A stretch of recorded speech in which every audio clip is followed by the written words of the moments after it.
Welcome back to the Budget Gamer channel, where we bring you critical and in-depth reviews of just about every indie game we can get our hands on, and today we're going to be taking a look at The Almost Gone for the Nintendo Switch. And it is easy to say that this game, The Almost Gone, is just about as intimately mysterious as its title, emphasis on both intimate and mysterious.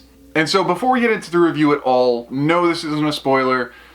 The Almost Gone focuses exclusively on some pretty intense themes of a lack of mental health, and hits on topics of both substance and child abuse. And so even though as a point-and-click title it may have some intrinsic investment to a certain demographic of gamers, if that's enough for you to know that this is not the game for you, go ahead. Turn it off. Really, there's not much of a game that does not involve those themes. Alright, disclaimer aside, getting into the actual game. So the story as it starts off in The Almost Gone is kind of what you would expect from a more mysterious build-as-you-play narrative-based game. The only thing you really know is that you are a main character, and apparently upon searching the room that you find yourself in within the game, you have a need to make it to the treehouse. And that's pretty much all you know starting the game. The rest of it, as any good mystery point-and-click title would be, revolves you investigating the scenes, trying to find actionable items to unlock doors, solve puzzles, and maybe even answer some questions. But as you might find out toward the end of the review, which if anyone's willing, we might talk about some of the other more subtextual themes at the end, you might discover that's not always the case. The entirety of the gameplay in The Almost Gone, as you might expect from any point-and-click title, like I already said, involves a lot of hunting and pecking and clicking to try and figure out what you can use and how to use it. But thankfully, just mousing the action icon over the screen lets you know what is actionable and what's not, or at least what's investigable. And that does save a bit of time from mindlessly ham-fisting your way through everything that you would possibly click on. But one of the coolest aspects for the actual level design is twofold. Every single level area, or every single room area in The Almost Gone is almost an isolated instance of an ideological room. Meaning that even though it might be attached to a house or a certain section of a neighborhood, it exists completely with its own space. And you see that more in the ability to be able to turn rooms with the L&R bumpers. Entering through a door, you'll need to spin it around to see what's hanging on the walls or peer through walls to certain doors, or any other area that might be otherwise hidden just from your fixed perspective. And one of the coolest things about this that I didn't really even discover until much later into the game was the fact that this action of turning the rooms helps to further disorient the player from where they are in the entire fixed corpus of that level. And with each level or chapter being divided into completely different types of contexts, every time you do manage to make it out of that kind of locked room scenario, you're never really allowed to really get a handle or a fix on exactly what's going on or how to feel comfortable in whatever situation you found yourself in. And that, again, might be something that was intentional that we'll talk about a little bit later. Otherwise, The Almost Gone is full, as you would expect, of puzzles. And some of them, arguably, had me stumped for quite a while because they do require a bit of intuition. And not saying that I have none, because I'm actually a huge fan of puzzle games, but some of them I have to give credit to were pretty clever. And so the sum total of the game, if you really already knew what you were doing, might not take you much more than an hour and a half. Because of the self-disorientation which is occurred by investigating and looking for actionable items to solve the puzzles, it might take you more like 2.5 or maybe even 3 hours to make it through the game's 5 chapters.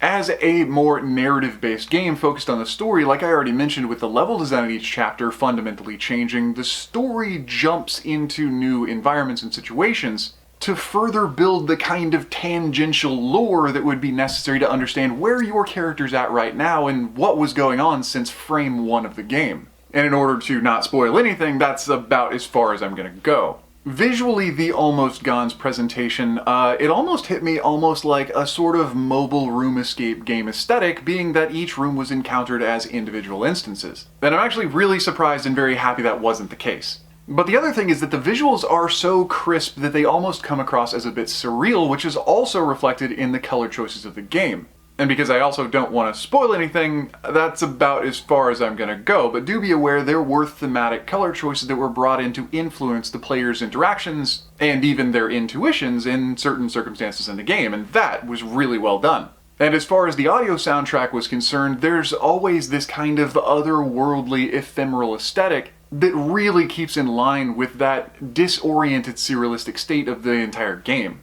But that being said, while as a puzzle game, and definitely in the presentation of the puzzle game, this is definitely deserving of praise, there are a few things a player might want to take note of before diving into the Almost Gone. And first, surprisingly, actually isn't its length, because in comparison to its native sale price, I'd say it's actually fairly appropriate. Though, like I mentioned earlier, if you are really gifted with puzzle games or you're a veteran point-and-click person, then you might make it through a bit quicker than some of your peers.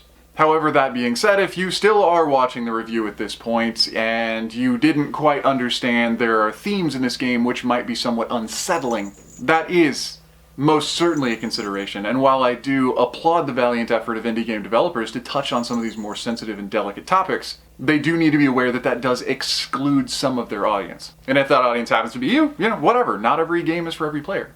But one of the final considerations is the fact that, and this one actually might get a bit, you'd have to really stretch it, but this might be something kind of akin to a spoiler, but it's one of those ones that you'd be really happy you knew. So I am going to throw up a spoiler warning, as per usual.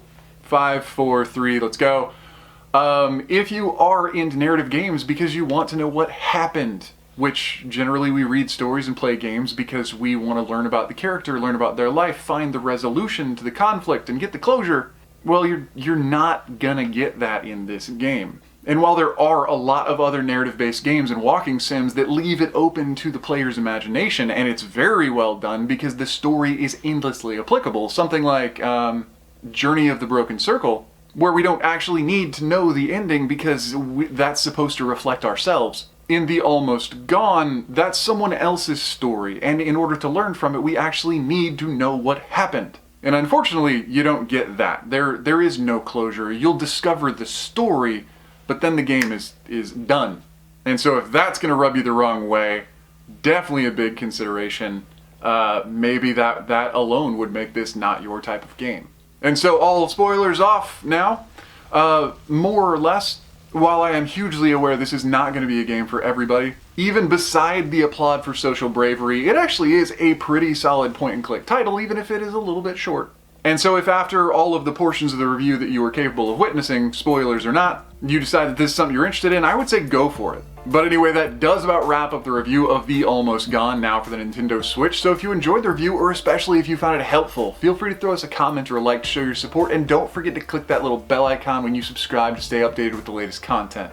Because we do put out 2 indie game reviews every single week on Mondays and Fridays, and as we are one of the only YouTube channels that exclusively covers smaller indie game content, whether it's an easy hard pass or an absolutely unforgettable gem, chances are, if it's on the Switch, you're gonna find out about it right here. But anyway, this has been The Budget Gamer, so as always, thanks for watching.